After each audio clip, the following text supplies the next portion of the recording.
이 말씀을 통해서 은혜 받게 하여 주시옵소서. 말씀이 선포되질 때 하나님의 말씀을 정확하게 하나님께서 원하시는 의도대로 잘 해석해서 선포하게 도와주십시오. 하나님 말씀을 통해서 저희들은 하나님 은혜가 있게 하여 주시옵소서. 예수님 이름으로 축복하며 기도합나이다. 아멘. 같이 인사하시겠습니다. 오직 예수님밖에 없습니다. 다시 한번 하겠습니다. 오직 예수님밖에 없습니다. 아멘. 이스라엘 백성들이요, 하나님의 선민이잖아요. 하나님의 선민이면 신앙생활 잘하면서 예배도 잘 드리고 편하게 행동을 해봤잖아요. 하나님께서 이스라엘 백성들을 선민을 삼으신 이유가 있어요.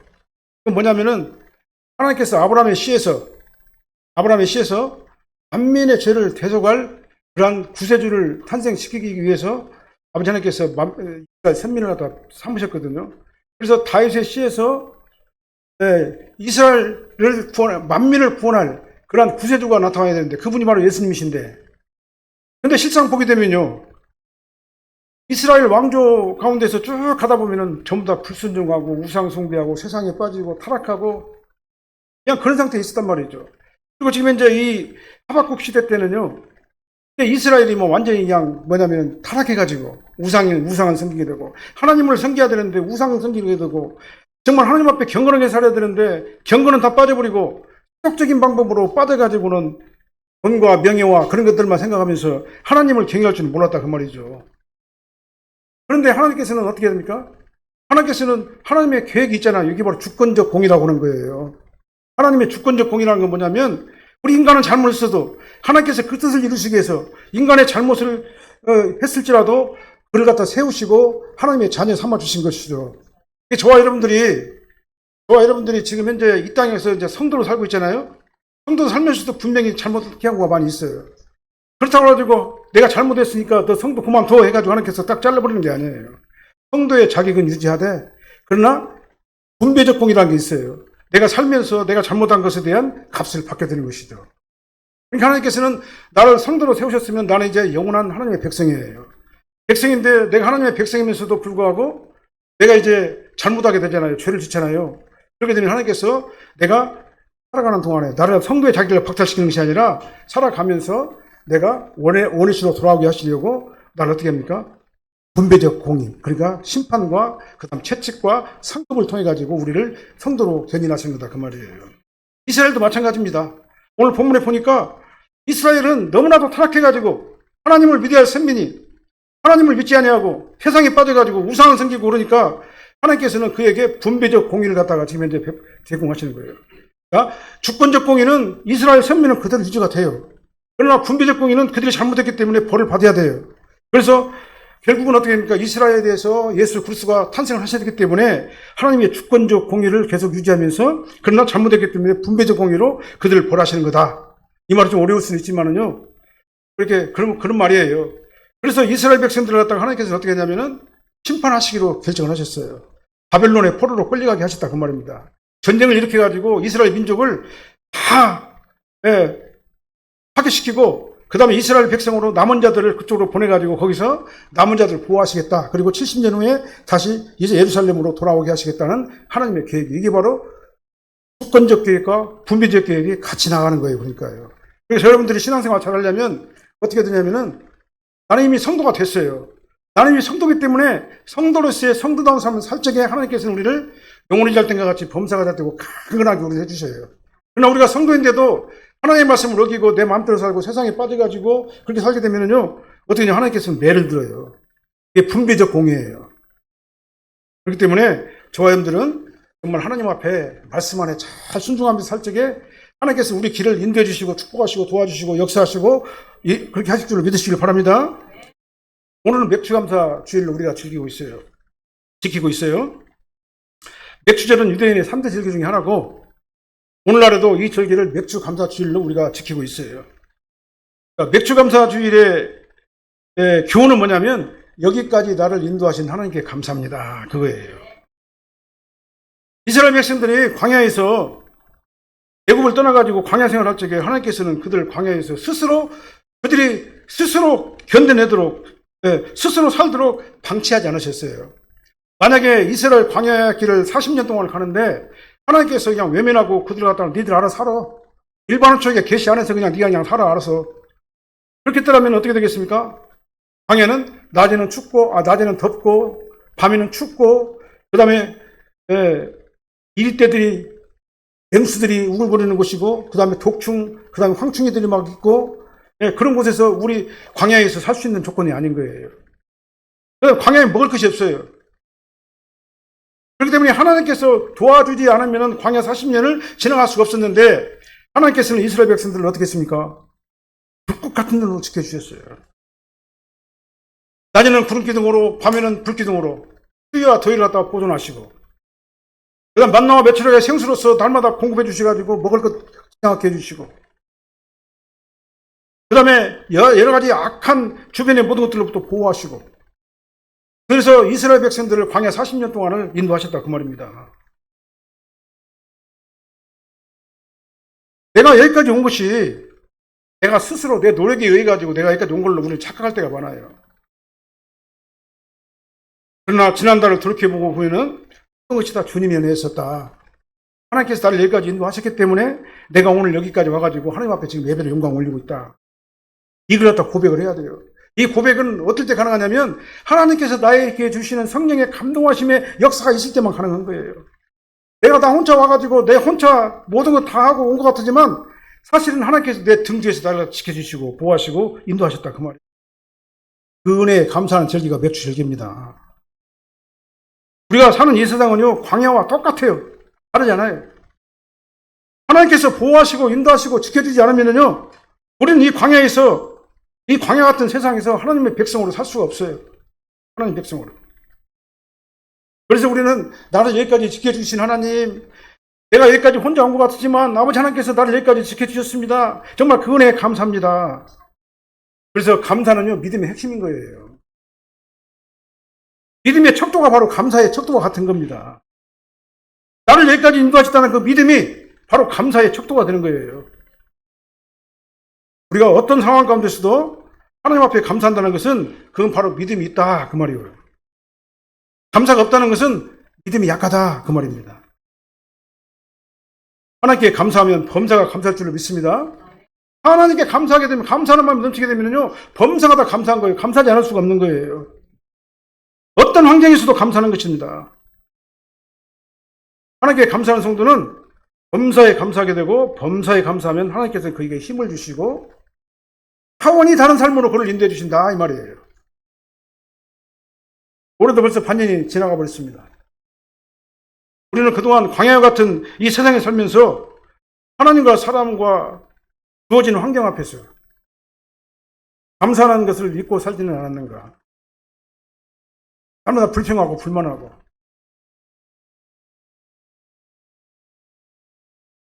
이런 감사한 이가 없는 그런 삶을 살았다면 오늘 예배를 통해서 감사가 회복하시길 바랍니다. 하나님께서 감사하고 범사에 감사하는 그런 아름다운 신앙인, 하나님 모습의 아름다운 신앙인들이 다 되시기를 바랍니다. 오늘 본 말씀 중심으로 성도의 감사라는 제목으로 말씀을 선포하겠습니다. 은혜 많이 받으시기 바랍니다. 첫 번째로요, 하나님의 영이 나를 지배하고 하나님께서 나와 함께 하신다는 그 확신만 있으면 환난 가운데서도 감사하는 거예요. 환난 가운데서도. 16절, 18절 한번 읽어보게요. 내가 들었으므로 내 창자가 흔들렸고 그 목소리로 말미암아 내 입술이 떨렸도다. 우리를 치러 올라오는 환난 날을 내가 기다림으로 썩이는 것이 내 뼈에 들어왔으며 내 몸은 내 처소에서 떨리는도다. 18절 나는 여호와로 말미암아 즐거워하며 나의 구원의 하나님으로 말미암아 기뻐하리로다. 아멘. 하박국은 지금요 하나님의 음성을 들었어요. 하나님께서 하박국에 말씀하신 하박국이 선지자니까요.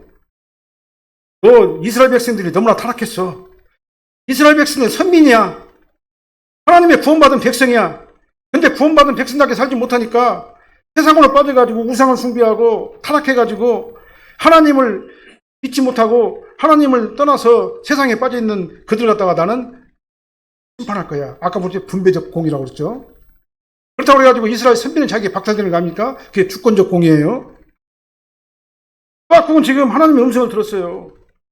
바로 선민임에도 불구하고 타락한 이스라엘이 바벨론에 의해서 침략을 당해가지고 엄청난 그런 전쟁의 포로가 돼가지고 바벨론으로 끌려갈 것이다. 이 말씀을 다 들었어요. 그래서 하나님께서는 이 말씀을 하시면서 하박국을 갖다 이해를 시켰어요. 왜 그러느냐? 만약 이스라엘 심판하지 않고 그대로 두면은 그들은 더 타락할 것이다. 더 타락해가지고 죄와 관행이 있어가지고 소돔과 고모라 같은 그런 아주 죄악에 관행하는 그런 민족이 될 것이다. 그렇기 때문에 내가 그 안에 있는 거룩한 씨를 갖다 보호하기 위해서라도 그들을 갖다가 바벨론으로 잡혀야 할 것이다. 그러고 난 다음에 바벨론에서 그들을 갖다 보호한 다음에 그들을 갖다 다시 이스라엘로 예루살렘으로 보낼 것이다 라고 말씀하신 거예요. 그러니까 하나님께서 바벨론을 심판하시는 이유는 뭐냐? 이스라엘을 보호하시기 위해서. 더 궁극적으로 말하면 다윗의 씨에서 예수 그리스도가 탄생하는데 그 하나님의 주권적 공의를 갖다 실현하기 위해서 하나님께서는 이스라엘을 바빌론의 포로로 잡혀가게 하신 거다 그 말입니다. 이런 놀라운 하나님의 뜻을 깨달았어요. 하박국이요. 그들은 하박국의 태도가 달라졌습니다. 이스라엘이 당하는 바벨론의 침략마저도 주님의 선하신 뜻이 있었다라는 거예요. 하나님의 선이 이스라엘 백성을 하나님의 백성으로 삼으신 것인데 이 하나님의 백성으로 삼으신 것을 계속 유지하기 위해서 분비적 공의로 그들을 다 심판하신다. 그리고 난 다음에 다시 회복하게 하신다는 것이 바로 하나님의 뜻이라는 걸 알았다 그 말이에요. 그리고 이 연단이 끝나게 되면은 하나님께서 바벨론을 심판하시고 이스라엘을 회복하게 하실 것이기 때문에 그럼에도 불구하고 하박국은 감사합니다라고 하나님께 오늘 말씀하시는 거예요.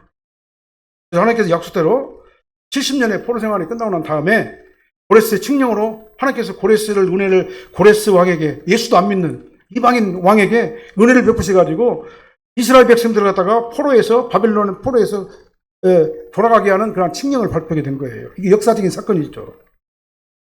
그리고 이스라엘로 돌아오게 하신 거예요.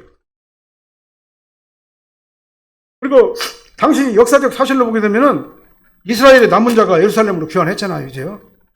바벨론 포로로 끌려가가지고. 중요한 것은 그 안에 누가 있다고요? 아까 말씀드렸죠? 다윗의 후손인 예수 그리스도의 거룩한 씨가 거기에 있었다는 사실이에요. 이게 바로 주권적 공입니다. 하나님의 주권적. 그래서 우리가 잘못하더라도 내가 성도인데도 불구하고 성도의 자격을 박탈하는 게 아닙니다. 성도의 자격을 계속 유지하되 분배적 공의로 내가 잘못한 것들라도 하나님께 심판하신다 그 말이에요. 자, 이해하시겠죠? 하나님께서 이렇게 구원받은 성도들을 끝까지 보호하십니다. 한 번 성도는 영원한 성도예요. 잘못하면 죄값을 받아야 돼요. 그런데요. 성도라고 그래가지고 잘못하는데 죄값을 안 받는 게 아니에요. 죄를 지면 죄값을 받지만 내 성도의 자격을 박탈하는 것은 아니다라는 것을 우리는 오늘 본문을 통해서 다시 한번 깨닫게 되는 겁니다. 그렇기 때문에 우리는 신앙생활 잘해야 되는 겁니다. 그리고 우리를 갖다가 연단하시고 심판하시더라도 그냥 내버려 두시는 게 아니고 방치하시는 게 아니에요. 우리는 성도기 때문에 하나님께서는 그 연단의 기간이 끝나고 나면 다시 원위치로 회복시켜 주신다 그 말이에요. 이러다 믿고 잘 감당해야 될 줄로 믿습니다. 연단이 완성하게 되면 회복한다. 회복해서 정금같이 귀한 일꾼으로 우리 하나님의 뜻인 줄을 믿으시기 바랍니다. 그러나 그럼에도 불구하고 이스라엘이 지금 현재 당하는 침략, 전쟁, 피비린내나는 그 전쟁은 장난이 아니잖아요. 이 고난은, 이 환난은 결국 낭만이 아닌 겁니다. 사실은요. 그래서 본문은 하박국은 어떻게 그걸 갖다 표현했냐면요. 하나님의 뜻을 잘 알고 있지만 잔인하게 바벨론의 침략을 받게 될 것이라는 것을 생각하면서 심히 두려웠어요. 내가 뭘 들었어요? 하나님께서 바벨론을 통해 가지고 이스라엘 갖다가 침략한다는 그 소식을 들었으므로 내 창자가 흔들렸고 내 입술이 막 떨리고 벌벌 떨리고 환난을 내가 기다림으로 뼈가 막 썩이는 것 같은 그런 두려움이 내 처소에서 몰려 들어왔다 그 말입니다. 엄혹한 그런 그 환난이 있을 것을 생각하면서 뼈가 녹아내리는 것 같은 그런 환난이 그런 마음이 그런 그 무서운 마음이 나에게 있었다 그 말입니다. 그러나 18절에 뭐라고 합니까? 그럼에도 불구하고 나는 여호와로 말미암아 즐거워하며 나의 구원의 하나님으로 말미암아 기뻐하리로다 이렇게 선언하고 하나님께 고백한 거예요. 이 환난이 끝나고 나면은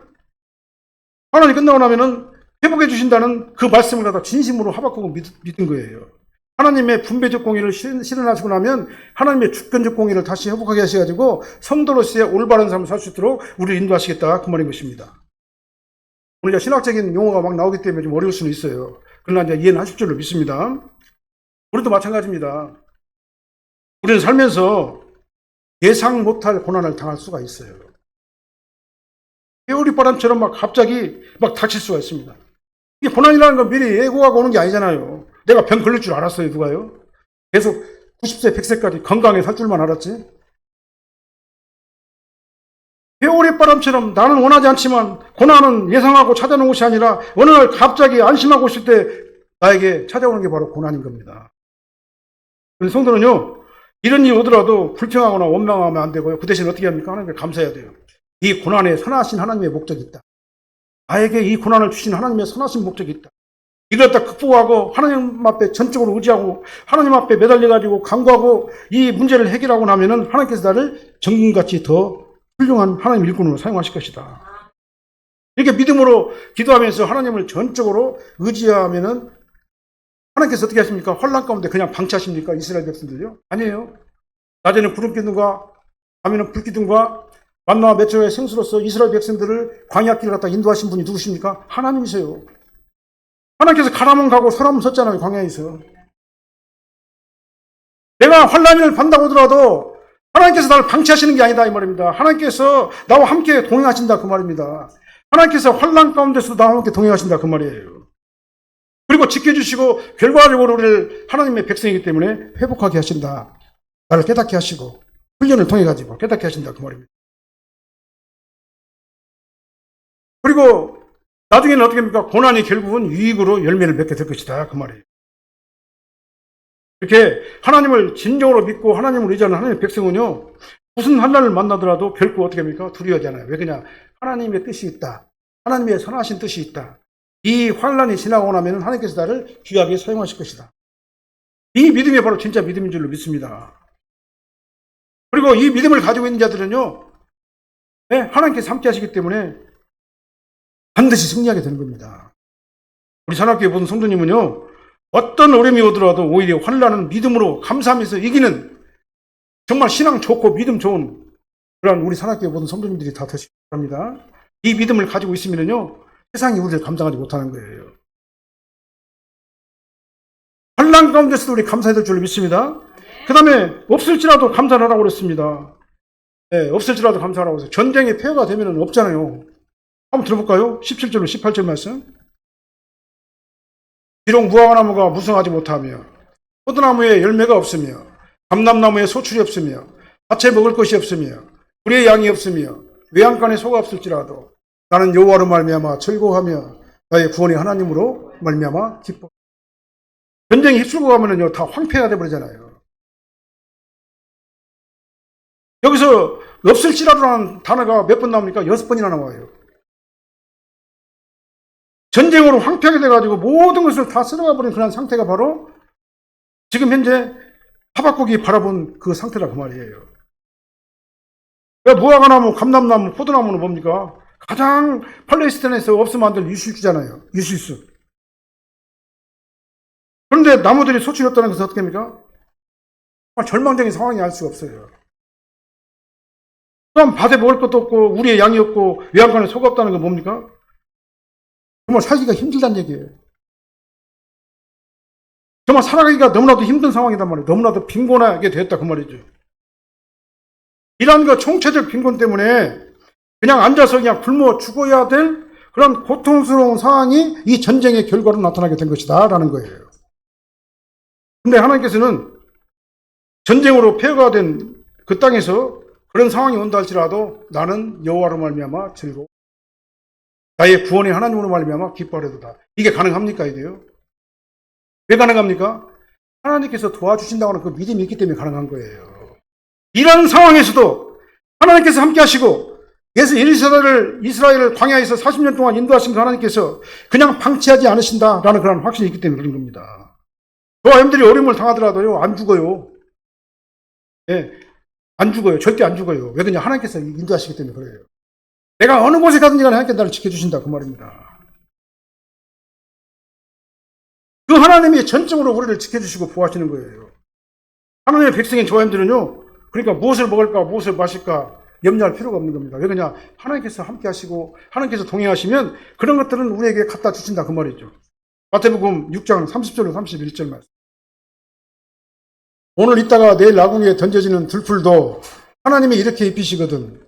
하물며 너희일까 보냐 믿음이 작은 자들아. 그럼 우리 염려하여 이르기를 무엇을 먹을까 무엇을 마실까 무엇을 입을까 염려하지 말라. 들풀이 자기가 스스로 뭘 공급을 해요? 자기가 스스로 거름주고 자기가 스스로 빈문을 받아가지고 자기가 자라납니까? 아니잖아요. 들풀이 그 말은 떼약볕에서도 들풀이 아름답게 야생화 꽃을 피우잖아요. 누가 하는 겁니까? 하나님께서 때를 따라서 온도와 습도와 태양과 여러 가지 환경을 갖다 조성해 주시기 때문에 그 들풀이 아름답게 지나게 되는 거예요. 들풀이 한 일은 아무것도 없어요. 누가 하는 겁니까? 하나님께서 하시는 거예요. 이 하찮은 들풀도 하나님께서 입혀주시는데 우리는 하나님의 백성 아닙니까? 하나님께서 함께 하시잖아요. 하나님께서 함께 하시기 때문에 우리는 걱정할 것이 없다 그 말입니다. 하나님께서 나와 동행하시기 때문에 그런 어린 환경에 있다 할지라도 하나님께서 우리를 결코 방치하지 않으신다라는 것을 오늘 본문을 통해서 알 수가 있는 겁니다. 우리는 착각할 때가 많아요. 내가 스스로 숨쉬고 있는 것 같지만요. 아니에요. 하나님께서 내 안에 있는 생기를 탁 뺏어가 버리면요. 그냥 끝나는 거예요. 하나님께서 나에게 생기를 갖다 계속 불어넣어 주시고 그 생기를 유지시키니까 내가 살아있는 겁니다. 그래서 내가 숨을 쉬고 있는 거예요. 하나님께서 흙으로 사람을 빚으시고 그 코에 생기를 푹 불어넣어 주셨잖아요. 생기가 뭐예요? 호흡이에요. 하나님의 호흡. 그래서 우리는 하나님의 호흡이 우리 안에 작용하기 때문에 우리가 살고 우리가 존재하고 있는 거예요. 그래서 내가 살고 죽는 것은 전적으로 누구 권한입니까? 하나님의 권한이에요. 하나님께서 내 안에 있는 생기를 뺏어가 버리면요. 우리는 살 수가 없는 거예요. 환경 때문에 불평하고 조건 때문에 원망하고 막 내 뜻대로 다 되지 않기 때문에 원망하고 막 혈기를 부리고 그렇게 하는 것은요. 믿음이 있는 행위가 아닌 겁니다. 비겁하는 사탄 사람 마음속에 원망과 시기와 질투와 그 다음에 혈기를 갖다 막 불어넣어 버려요. 그래가지고 죄를 짓게 만들어요. 넘어지게 만들어버립니다. 그럼 다시 일어서지 못하게 만들어요. 이게 사탄이 하는 일이에요.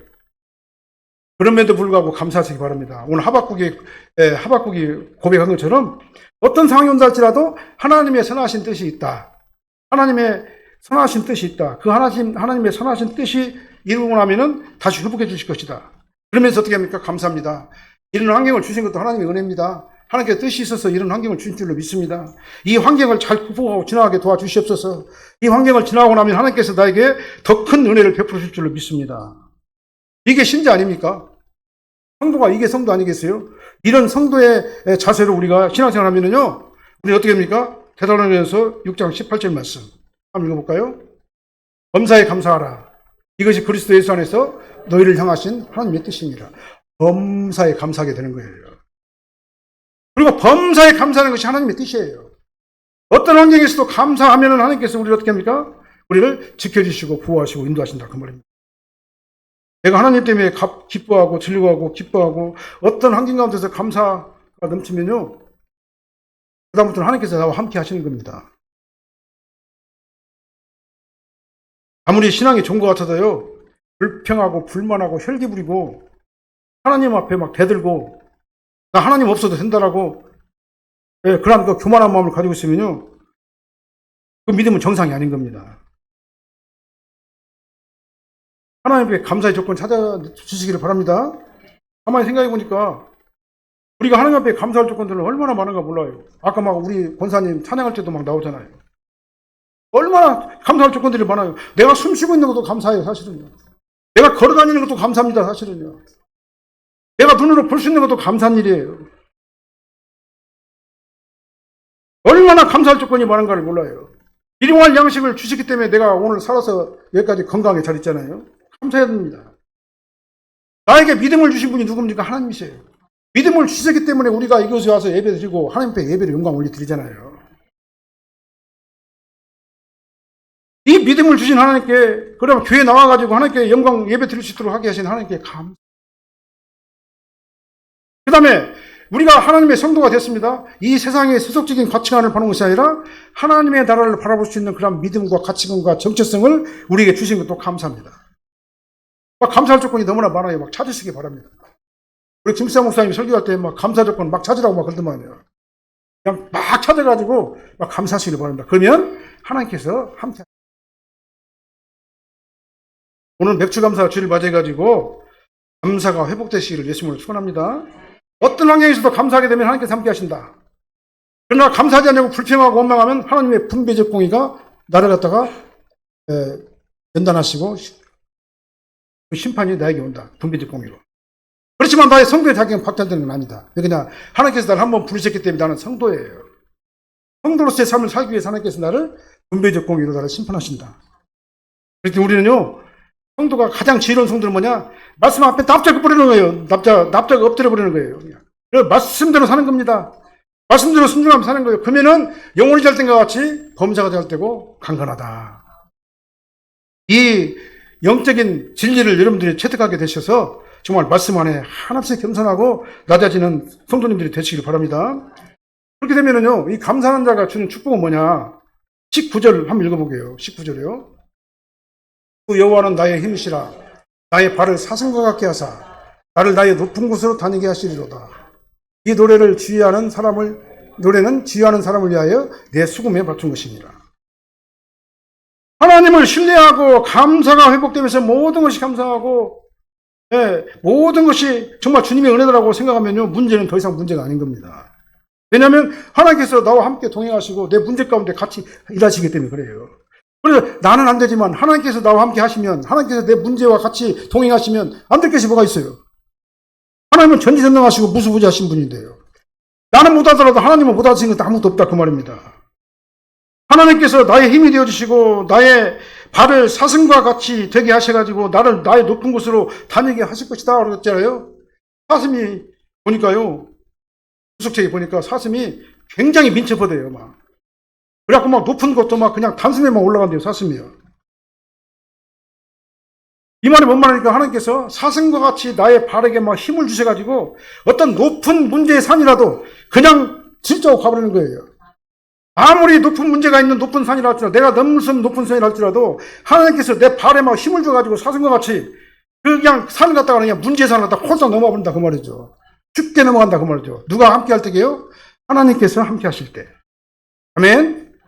하나님께서 나와 동행하시고 나를 인도하시기 때문에 내가 보면 불가능한 산이에요. 이 문제의 산이 막 얼마나 불가능하게 보입니까?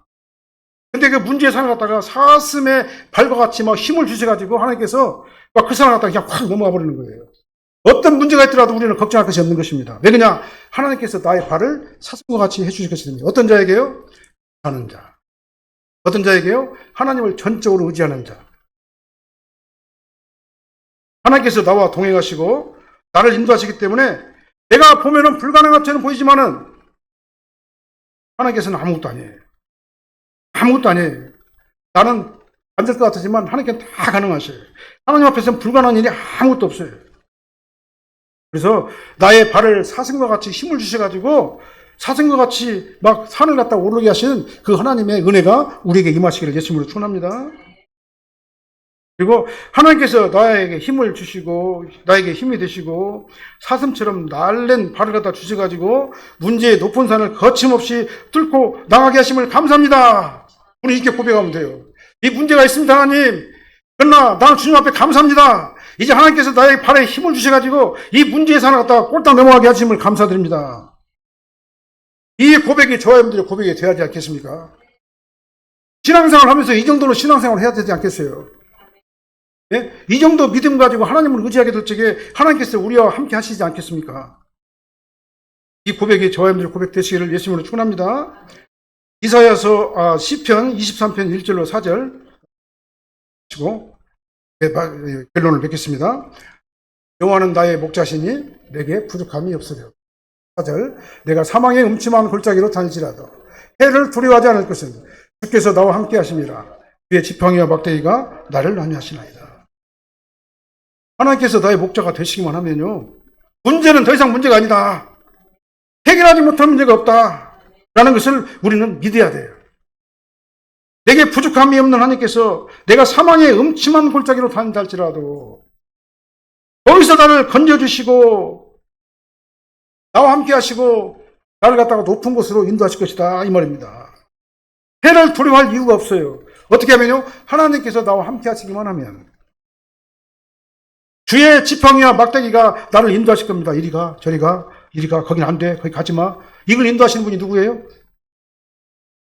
그러니까 내가 어떤 환경이 있다 할지라도, 어떤 어려움이 있다 할지라도 내가 하나님만 꼭 붙잡고 있으면 하나님께서 나에게 생각나게 하시고, 알려주시고, 깨닫게 하시고, 너 잘못은 이거야. 네가 이것 때문에 잘못한 거야. 그러니까 이걸 회개하고 이제는 이리 가, 이리. 그렇게 가지 말고 하나님께서 알게 해주시는 거예요. 왜 그냥 하나님이 우리 목자시기 때문에 그렇습니다. 그래서 막대기를 가지고 계속 우리 갖다가 양들은 눈이 굉장히 시력이 약하잖아요. 그러니까 양들이 목자의 막대기를 소리를 듣고 계속 따라가는 거예요. 우리는 이렇게 하나님을 따라가야 돼요. 음식을 막 찾고 막 따라가야 돼요. 그래서 살다 보면은 나를 힘들게 하고 나를 괴롭게 하는 여러 가지 난관이나 혼란이나 어려움 때문에 절망적인 생각과 상황을 맞을 때가 있습니다. 그러나 하나님의 뜻이 있음을 알고 정말 감사하면서 하나님의 인도하심을 적극적으로 눈앞에 보이는 현상을 바라보지 말고 그 현상 뒤에서 올 하나님의 축복을 바라보시길 바랍니다. 그리고 하나님 앞에 감사하시기 바랍니다. 그럼에도 불구하고 감사하시기 바랍니다. 그래서 현재 있는 고난주에 엄청난 하나님의 축복이 응답이 있다는 사실을 우리는 반드시 믿고 감사하시길 바랍니다. 어떤 자에게요? 하나님만 전폭적으로 의지하는 자에게.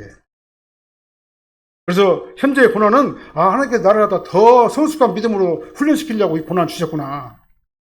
더 성숙한 신앙인으로 만들려고 이 고난을 나에게 주셨구나. 그 하나님 감사합니다. 이 고난이 끝나고 나면 나 더욱더 주님만 바라보고 주님만 전적으로 의지하게 도와주세요. 그래서 우리는 이제 어떻게 합니까? 습관이 들여야 돼요. 습관. 어떤 습관이요?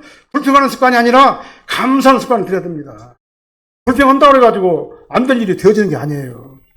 불평한다고 해가지고 문제가 해결되는 게 아니에요. 그러나 감사하게 되면 하나님께서 함께 하시기 때문에 문제가 해결된다. 그 말입니다. 그래서 그런 믿음을 갖고 감사하시기 바랍니다. 기뻐하시고 즐거워하시기 바랍니다. 여호와를 인하여서 감사하고 즐거워하고 기뻐하시기 바랍니다. 그리고 나를 구원하신 하나님을 절대 신뢰하시기 바랍니다. 내가 죽으면 천국 가죠. 그러니까요. 나는 성도기 때문에. 이렇게 믿음을 순수하고 단순해야 된다. 너무나 복잡하게 머리를 가서 막 써요. 막 이건 이래서 안 되고 저건 저래서 안 되고. 이렇게 복잡하게 생각할 것이 아니라 단순하게 믿음, 하나님께서 나와 함께 하신다는 믿음을 가지고 우리가 열심히 주일에 동참하시길 바랍니다. 주 여호와는 나의 힘이시라. 나의 발을 사슴과 같게 하사 나를 나의 높은 곳으로 다니게 하시리로다. 아멘. 이 고백이 우리 믿음의 고백 되시기를 예수님으로 소원합니다. 하나님께서 함께 하시면 다 끝나요. 인간은 아무리 높고 잘난 것 같지만 하나님께서 보시면 아무것도 아니에요. 인간은 할 수 없는 것들이 너무나 많아요. 그러나 하나님께서는 할 수 없는 것들이 아무것도 없어요. 기도하시겠습니다.